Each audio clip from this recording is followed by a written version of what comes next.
भगवान शिव, जिनकी पुनित पावन पवित्र शिव महापुराण की कथा भगवान शिव की करुणा कृपा उनकी उदारता से भगवान शिव की परम कृपा, परम उदारता, परम दया से बाबा कुबेरेश्वर धाम की पवित्र भूमि से ऑनलाइन शिव महापुराण की कथा, बाहर की आवाज़ खोलो, शिव महापुराण की कथा श्रवण करने का सौभाग्य बाबा देवादिदेव महादेव की करुणा से ये पवित्र पावन बाबा कुबेरेश्वर कुबेर भंडारी की भूमि, जहाँ 5 दिवसीय ऑनलाइन शिव महापुराण की कथा श्रवण करने का सौभाग्य प्राप्त हुआ है। कोई पुण्य आप सभी के हैं जो आप लोग कंकर शंकर का पूजन करने के लिए कुबेरेश्वर धाम आए थे, रुद्राक्ष लेने के लिए बाबा कुबेर भंडारी के दरवाजे पर पहुँचे थे और बाबा की कृपा से आप सभी को ये शिव पुराण की कथा यहाँ श्रवण करने को मिल गई। ये शंकर की बड़ी उदारता और उनकी कृपा है।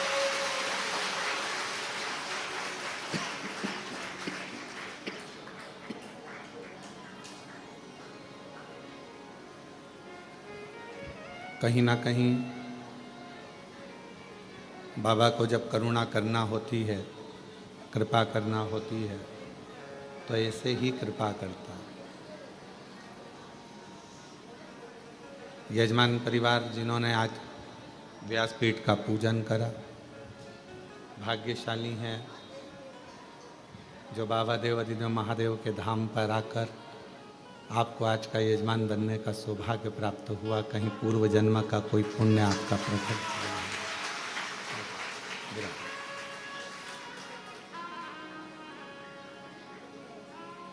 और ये पुण्याई 5 दिवसीय शिव महापुराण की कथा आस्था चैनल के माध्यम से, फेसबुक यूट्यूब के माध्यम से, घर में रहकर, दुकानों पर रहकर, ऑफिस में रहकर इस कथा का लाभ आप और हम सब ले रहे हैं।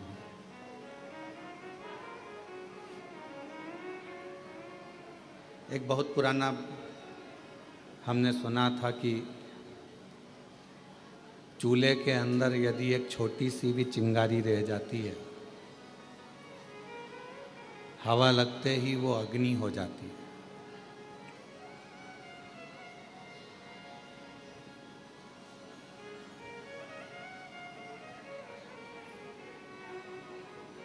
एक छोटी सी चिंगारी बाद में अग्नि का रूप ले लेती है। बस हवा लगी उसमें और उसने अग्नि का रूप लिया।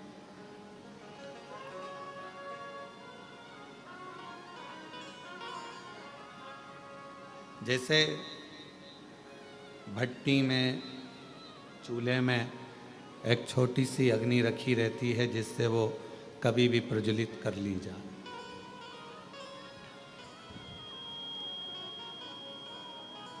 उसी तरह मेरे देवादिदेव महादेव भी जब पृथ्वी पर भेजते हैं, जन्म देते हैं, माँ के गर्भ से आपका हमारा जन्म होता है। और भगवान देवादिदेव महादेव जब माता के गर्भ से आपको और हमको जन्म देते हैं, तब एक भक्ति की छोटी सी चिंगारी हमारे अंदर रख देते हैं। और जब हम पृथ्वी पर जन्म ले लेते हैं, कहीं शिव महापुराण की कथा की हवा हमें लगती है तो हमारी भक्ति की अग्नि फिर प्रज्वलित होने लगती है। और वो भक्ति की जो अग्नि है वो पापों को समाप्त करने के लिए, तृष्णा को, वासना को, अहंकार को समाप्त करने के लिए होती है।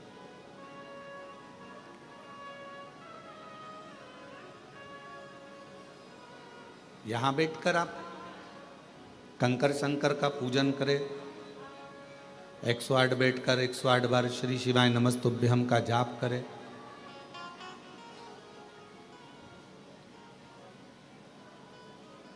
बीच बीच में जलवृष्टि भी होती रही,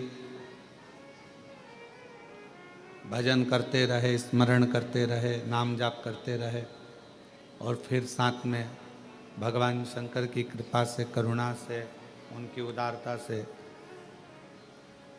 ये शिव महापुराण की कथा श्रवण करने को मिल गई।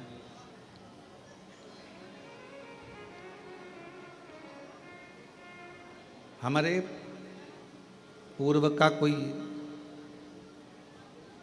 प्रारब्ध होगा जिस प्रारब्ध के कारण हमको ये सब मिल रहा है। पूर्व का कोई प्रारब्ध होगा, कोई अच्छा कर्म होगा जिसके कारण बस हमें सनातन धर्म में जन्म मिला, भारत वतन मिला और भगवान देवाधिदेव महादेव की कथा मिली। ये हमारे पूर्व का कोई अच्छा कर्म है।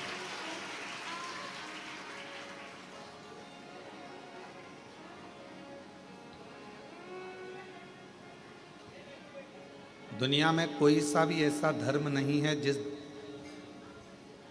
दुनिया में कोई सा भी ऐसा एक मजहब नहीं है जिसमें पत्थर को भी पूज कर परमात्मा बना दिया जाता हो।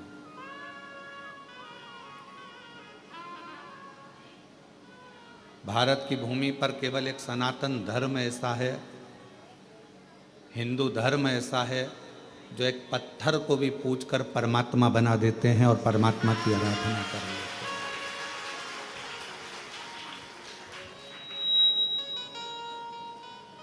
कोई किसी मजहब में, किसी भी मजहब में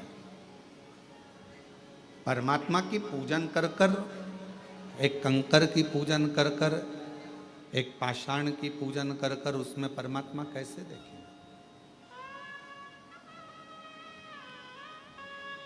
ये बल किसी में भी नहीं। लोग सनातन धर्म की हंसी उड़ाते हैं, हिंदू धर्म की हंसी उड़ाते हैं कि ये तो पत्थर की पूजन कर रहे हैं, नदियों को माता कहते हैं, पशुओं को भी देवता कहते हैं, वृक्ष को भी भगवान कहते हैं, पर्वत को भी भगवान कहते हैं। दुनिया के लोग सनातन धर्म की हंसी उड़ाते हैं। पर दुनिया के लोगों से हम कहें, हंसी ना उड़ाकर आप अपने खुद के मजहब को देखो और हमारे सनातन हिंदू धर्म को देखो। तुम्हारे मजहब में परमात्मा को कंकर से भी नहीं पूजा जाता, उसमें परमात्मा की प्राप्ति नहीं करी जाती। पर हम वो सनातनी हैं जो एक मिट्टी को भी अगर हाथ में उठा लेते हैं तो उसको भी माता कहकर सम्मान देकर उसको अपने मस्तक पर चढ़ा देते हैं। एक मिट्टी को। यहाँ दुनिया के लोग आते हैं, कंकर शंकर की भूमि पर पहुँचते हैं, कंकर बीनते हैं, पूजन करते हैं 5 कंकर की। एक कंकर अपने साथ में लेकर जाते हैं, 3 महीने में, 6 महीने में, साल भर में, जब भी वो इधर आते हैं वापस छोड़ जाते हैं, फिर ले जाते हैं।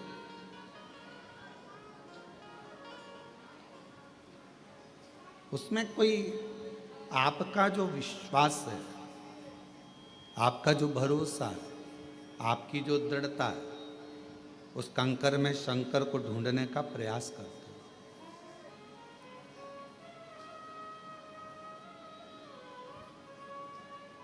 और मैंने तेरे ही भरोसे बाबा, तेरे ही भरोसे हवा भी उड़ती जा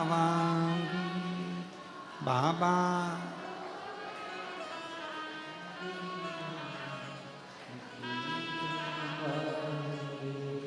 भोले मैं तेरी शंभो मैं तेरी हवा बिच उड़ती जावांगी बाबा डोर हत्तो छड़ी नाम कटी जा भोले मैं तेरी शंभो मैं एक भक्ति की चिंगारी हमारे भीतर है और वह भक्ति की चिंगारी ही हमें परमात्मा से मिलाती है। सब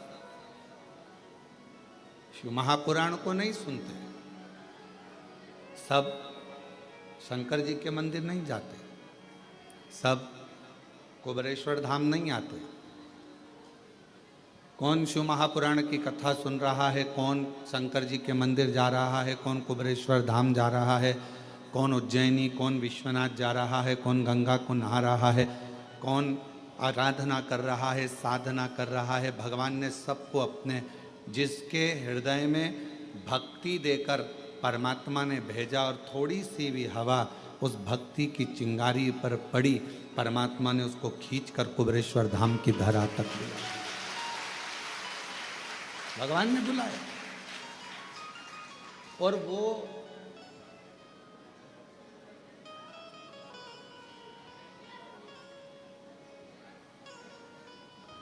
आपने अपने भांजे को फोन लगाया, भांजी को फोन लगाया, दीदी को फोन लगाया कि नहीं तुम्हें राखी पर आना पड़ेगा, राखी पर आना पड़ेगा। फोन लगाने से पहले तुमने दीदी के आने के पहले तुमने तैयारी करी कि नहीं करी? जम के तो बोलो, करी ना। पत्नी ने पूछा क्यों? वो दीदी आने वाली है इंदौर वाली, वो जीजी आने वाली है झांसी वाली, ग्वालियर वाली, क्या दोगे उनको? वो दतिया से आएगी, वो वहाँ भोपाल से आएगी, वो इंदौर से, उसको क्या दोगे? मैंने विचार कर लिया है, उसको 1000 रुपये का लिफाफा दे देंगे, भांजा भांजी को 500 रुपये दे देंगे और दामाद आएंगे तो उनको कपड़े दिला देंगे। मैं बाजार ले जाऊंगा, जीन्स टी शर्ट दिला लूँगा, मैं उनको वस्त्र दिला दूंगा।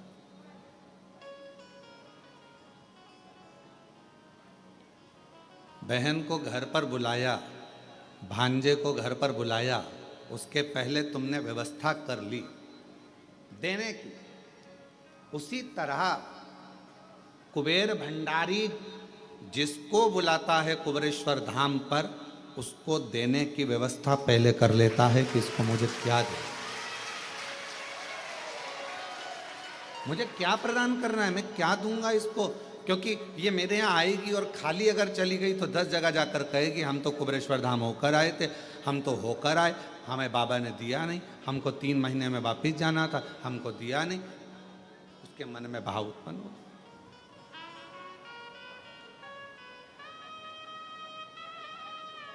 वो व्यवस्था करता है पहले। कितने लोग हैं जो भोपाल से इंदौर निकल जाते हैं पर कुबेरेश्वर धाम अंदर तक नहीं आते, और एक दिन ऐसा आता है कि वो कुबेरेश्वर धाम में अंदर तक आ जाते हैं दर्शन करने के लिए। क्यों? बाबा बुलाता तब ना। और तेरी कृपा बिना ना हिले एक भी अणु, लेते हैं सांस तेरी कृपा से अणु। बखान क्या करूं मैं राखों के ढेर का, चपटी भभूत में खजाना कुबेर का। हे गंगाधर मुक्ति द्वार ओंकार तू, भोले ओंकार तू। आयो शरण तिहार शंभु तारता। उसने व्यवस्था करी तुमको देने की, तो बाहर रोड पे से तुम अंदर आ, तो उसने इशारा करके तुमको अंदर बुलाया। वो अगर व्यवस्था नहीं करता, वो व्यवस्था कुछ करता ही नहीं, तो वो तुम अंदर भी नहीं आते, बाहर से ही निकल कर चले जाते।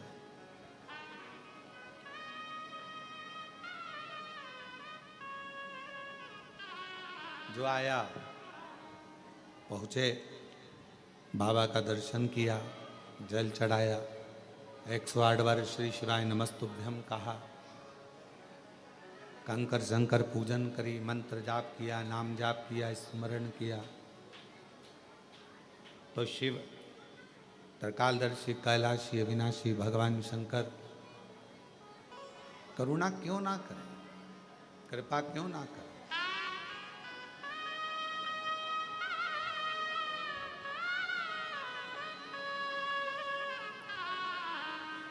फिर शिव करुणा क्यों ना करे। आप कहीं पर भी रहो, जहां तुम्हारी मर्जी पड़े वहां रहिए, घर में, दुकान पर, फैक्ट्री में, मकान में, सर्विस में, नौकरी में, जहां तुम्हारा मर्जी पड़े वहां रहो। कई माताएं कहती हैं, कई भाई कहते हैं कि हम मंदिर नहीं जा पाते क्योंकि हमारी कॉलोनी से मंदिर बहुत दूर है। कई लोग कहते हैं कि हमारी सोसाइटी में मंदिर नहीं है। कोई कहता है हम इतनी बड़ी सिटी में रहते हैं कि वहाँ मंदिर हमारे पास में लगता नहीं। कोई कहता है कि हमारे यहाँ मंदिर तो है पर मंदिर के अंदर जाने नहीं देते।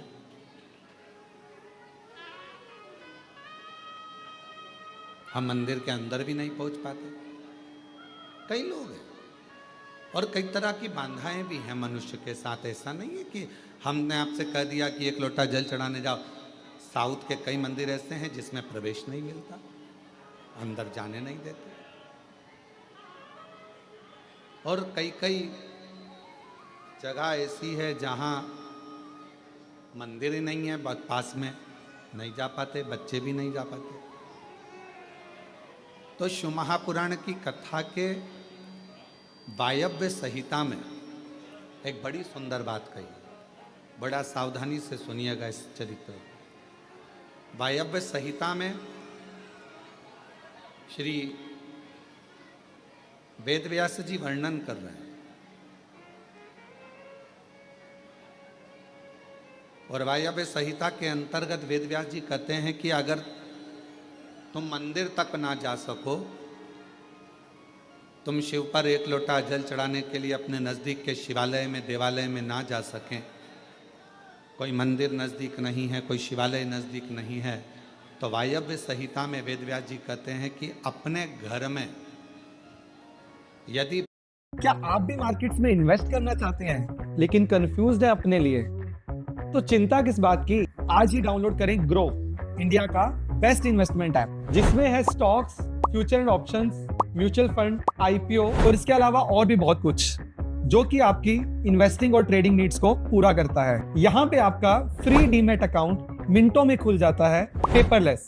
इसके अलावा 0 एमसी चार्ज। और अगर मैं ऐप की बात करूं, सिंपल इन्वेस्टिंग से लेके पावरफुल ट्रेडिंग तक हर स्टेप पे आपका साथ देता है। और ग्रो के पास है करोड़ों लोगों का भरोसा, उन लोगों के लिए जो इन्वेस्टिंग और ट्रेडिंग अपनी टर्म्स पे स्टार्ट करना चाहते हैं। तो जल्दी से डाउनलोड करें ग्रो और स्टार्ट करें अपनी investing journey. Investment in securities market are subject to market risks. Read all the related documents carefully before investing.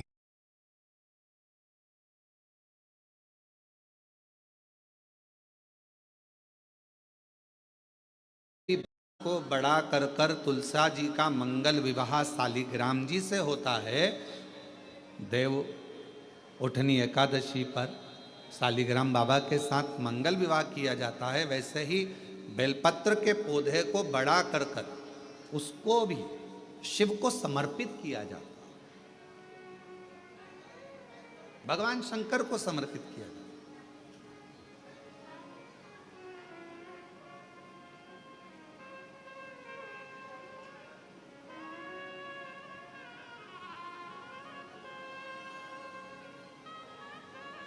पर उस पौधे को पहले आपको बड़ा करना पड़ता है। पहले जैसे बेटी को बड़ा करते हैं और फिर उसका कन्यादान करते हैं, बेटी को बड़ा कर कर कन्यादान देते हैं, उसी तरह से बेलपत्र के पौधे को बड़ा कर कर उसकी आराधना साधना कर कर फिर उसका दान दिया जाए। कई लोग बड़े विचित्र हैं कि भाई हमको बेलपत्री का पौधा दान करना है। कुबेरेश्वर धाम आए, उज्जैनी गए, किसी गुरुजी के यहाँ गए और बाजार में से पौधा ले लिया और बेलपत्र का पौधा दान कर दिया। उसको कम से कम थोड़ा समय अपने घर में तो रखो।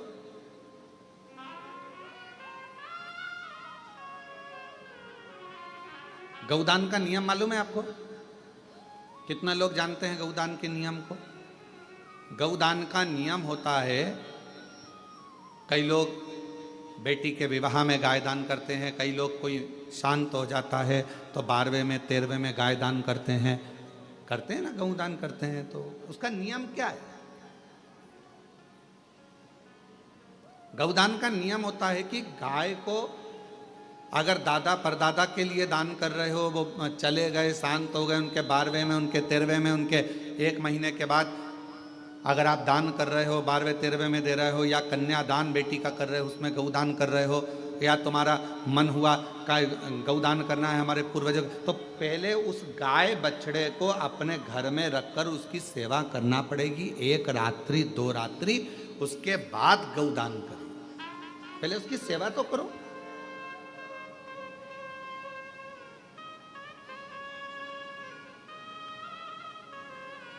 आपने तो डायरेक्ट फोन कर कर कह दिया गाय लिया ना,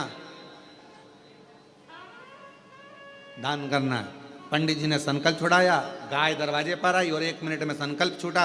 पंडित जी से कहा ले जाओ गाय, लेके जाओ जल्दी से, गाय बछड़ा लेकर जाओ। पंडित जी गाय बछड़ा लेकर चले। डीले कम करो, गाय बछड़ा पंडित जी लेकर चले।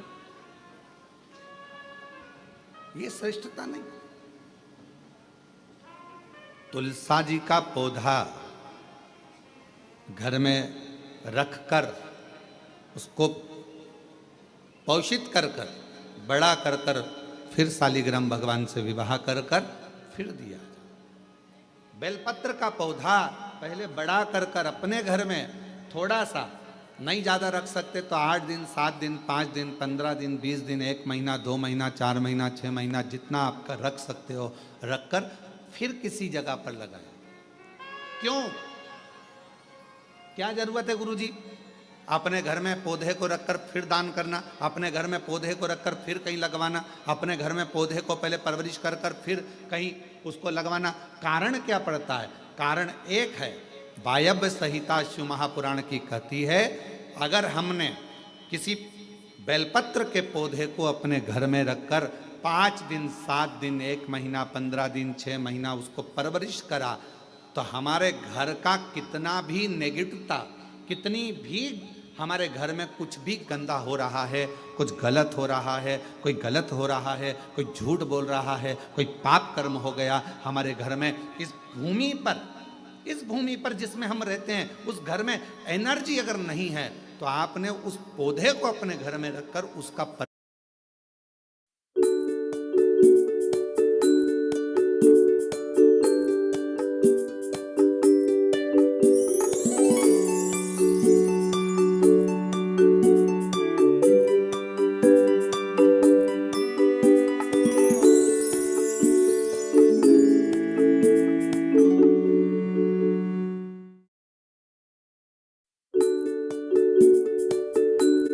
कर कर 15 दिन 7 दिन 1 महीना 2 महीना 6 महीना 8 महीना जितना तुम्हारा मन कर जाए, 1 दिन 2 दिन जितना मन कर उस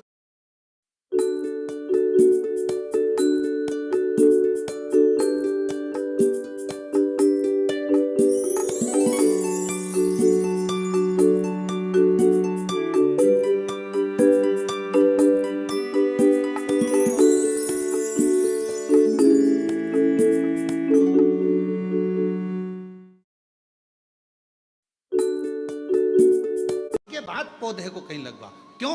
वो हमारे घर का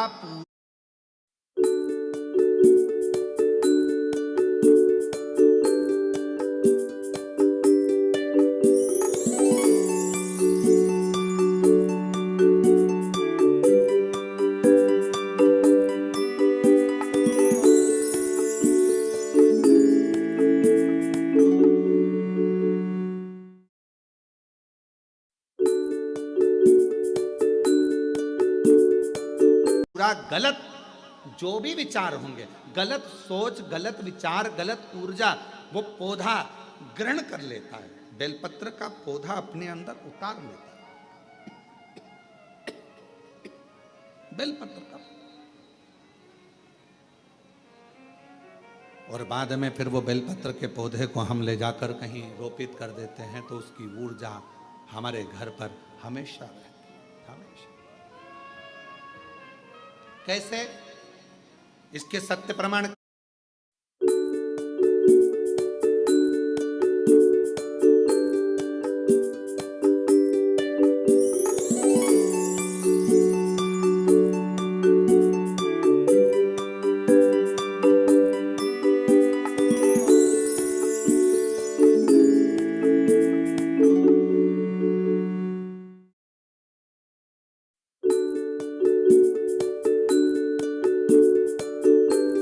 क्या हो सकता है, तो सत्य प्रमाण का स्मरण करिएगा।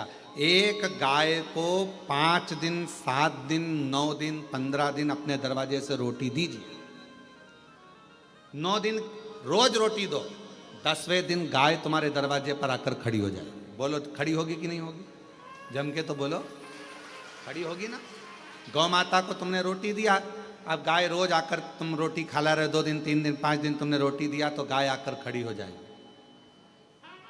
एक कुत्ता को तुम्हारे दरवाजे पर रोटी देना चालू करो, 8 दिन बाद वो कुत्ता तुम्हारे दरवाजे पर बैठना चालू कर देगा। बोलो सही है कि गलत है? जम के तो बोलो, ठीक है। एक पक्षी के लिए 2 दिन, 5 दिन, 7 दिन अपने घर के छत पर अनाज डालकर देखो, 7 दिन के बाद पक्षी तुम्हारे दरवाजे पर, तुम्हारे छत पर आना चालू करेंगे कि नहीं करेंगे? बोलो बोलो, जम के बोलो।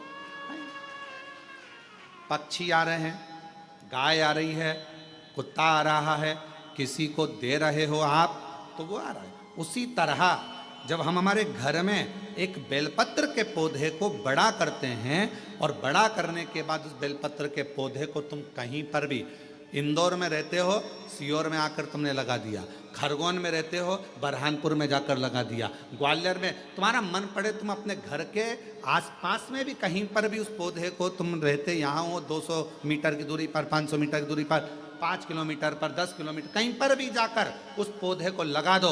वो पौधा तुम्हारे घर में कितनी भी नेगेटिवता रहेगी, वो पौधा अपने आप तुम्हारे घर की गंदगी को खींचता रहेगा, नेगेटिवता को खींचता रहेगा। कहीं पर भी रहे, किसी भी जगह।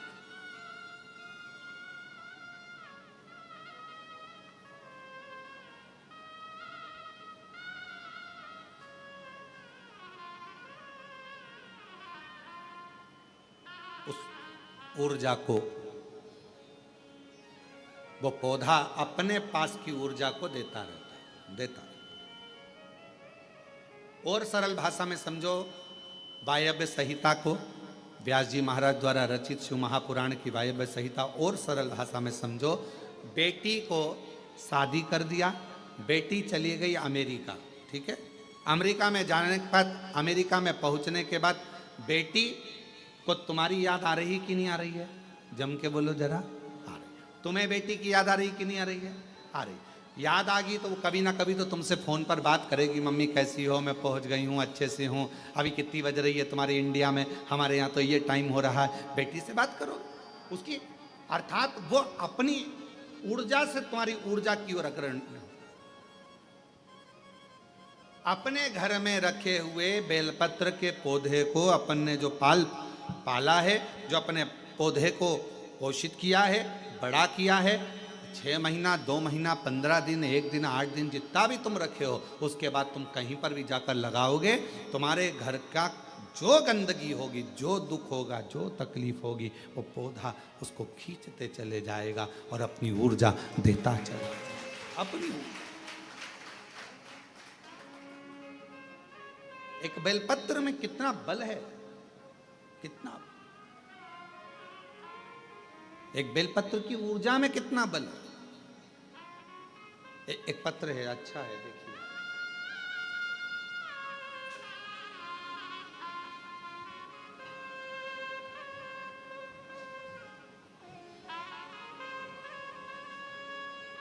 मेरा नाम शिवानी चौहान है।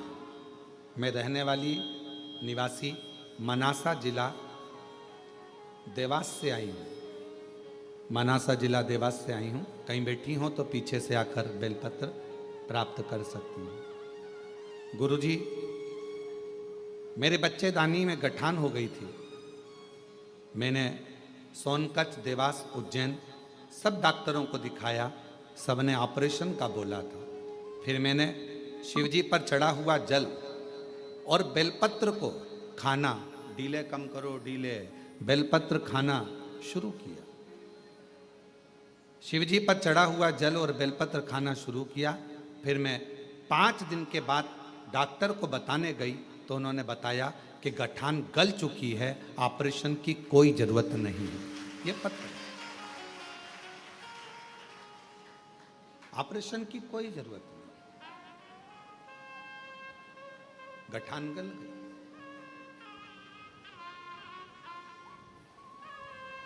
शिव कथा कहती है, शिव महापुराण की कथा कहती है, शिवजी पे चढ़ी हुई, शंकर भगवान पर चढ़ी हुई एक बेलपत्र, आप जब शंकर जी पे चढ़ी हुई बेलपत्र को लेकर अपने घर आते हो, शिवजी पे चढ़ी हुई एक बेलपत्र जब अपने घर पर आती है, भले आपने घर पर लाकर उसे रखा या खाया, 5 मिनट, 2 मिनट, 1 मिनट बेलपत्र लेकर आए, पानी के लोटे में डालकर या जल का पात्र लेकर आए और वो बेलपत्र तुम्हारे घर में पहुंची, 1 मिनट भी अगर शंकर पर चढ़ी हुई बेलपत्र तुम्हारे घर में है तो तुम्हारे घर के हजारों दुख को वो समाप्त कर देती है। एक क्षण, एक क्षण के अंदर हजारों।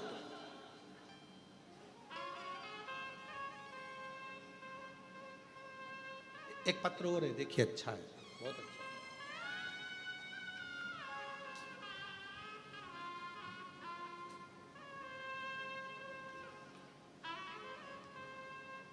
मैं ममता, पति का नाम बंटी, शहर अलीगढ़ में जयगंज की निवासी हूँ। मेरा नाम ममता, पति का नाम बंटी, शहर अलीगढ़ में जयगंज की निवासी हूँ। कहीं बैठी हो तो पीछे से आकर एक बेलपत्र ले सकती हूँ। 1 लोटे जल का मैं क्या बखान करूँ। मेरे 5-5 महीने में बच्चे खराब हो जाते थे, गिर जाते थे। डॉक्टर ने कह दिया था कि मेरी बच्चादानी में कोई समस्या है, जिसकी वजह से मेरे बच्चे 3 से 5 महीने के अंदर मर जाते हैं, जिससे मैं और मेरे पति पूर्ण रूप से टूट गए। हमारी सब उम्मीदें खत्म हो गई। क्यों? क्योंकि डॉक्टर ने कह दिया था कि संतान सुख नहीं हो सकती। तभी मेरी एक सहेली